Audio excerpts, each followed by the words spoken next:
दोस्तों, आपने पार्ट 1 में देखा कैसे देवीपुरम में मंदिर की जमीन पर साजिशें शुरू हो चुकी थीं।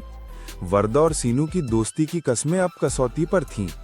लेकिन असली खेल अभी बाकी था, क्योंकि मंच पर आने वाले थे मंत्री वेंकटेश्वर राव और उसके पिट्ठू नागराज, जिनके कदमों के नीचे पूरा गांव रौंदा जाने वाला था।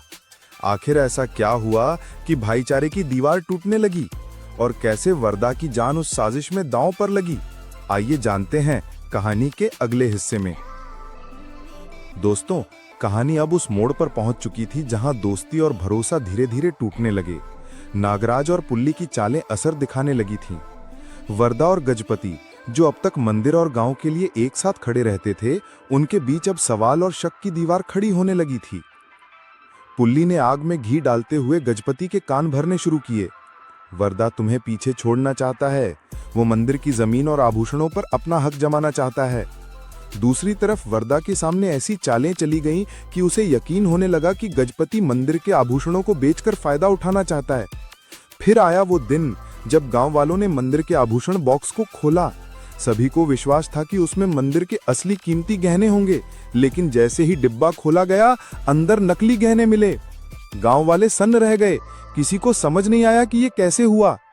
शक सीधा जाकर गजपति पर पड़ा, क्योंकि वो मंदिर का ट्रस्टी था और दस्तावेज और गहनों की देखरेख उसी की जिम्मेदारी थी। वरदा का गुस्सा फूट पड़ा। उसने अपने ही बचपन के दोस्त गजपति को पुलिस के हवाले कर दिया। अब कहानी में एंट्री होती है सीआई पार्थ सारथी की। वो पुलिस अफसर था, लेकिन मंत्री वेंकटेश्वर राव के दबाव में काम करता था। गजपति जेल में गया, लेकिन वरदा का दिल अंदर से अब भी दोस्ती से जुड़ा हुआ था। उसने सोचा, मैं अपनी संपत्ति लगाकर गजपति की जमानत करवा दूंगा। लेकिन जैसे ही उसने कोशिश की, नागराज और पुल्ली ने उसे रोक दिया। उन्हीं के जरिए असल गहने सामने लाए गए, ताकि गजपति पर शक और गहरा हो जाए। गांव में अब माहौल बदल गया था। वरदा और गजपति के बीच की दोस्ती, जो सालों से मिसाल मानी जाती थी, अब दुश्मनी में बदल रही थी। गजपति खुद को बेगुनाह कह रहा था, लेकिन हालात और सबूत उसके खिलाफ थे। उधर नागराज और पुल्ली की चालें परत दर परत गहरी होती जा रही थीं। उन्होंने ठान लिया था कि मंदिर उत्सव के दिन ही गहनों से भरी वैन को लूटा जाएगा। आखिरकार वो बड़ा दिन आ गया। मंदिर में हर तरफ रौनक थी। गांव वाले भक्ति में डूबे हुए थे। बैंक से गहनों से भरी वैन आ रही थी। नागराज और उसके गुंडों ने प्लान बनाया वैन पर हमला कर गहने लूटने का। लेकिन दोस्तों, किस्मत का खेल देखिए। उनकी ये चाल नाकाम हो गई, क्योंकि वरदा वहां मौजूद था। उसने अपनी सूझबूझ और हिम्मत से लूट को रोक दिया।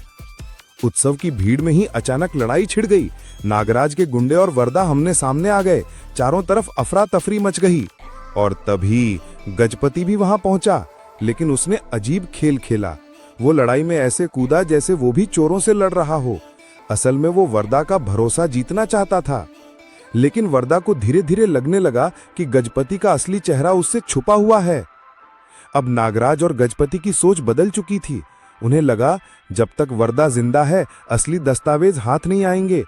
तो उन्होंने सबसे खतरनाक चाल चली, वरदा को हमेशा के लिए खत्म करने की।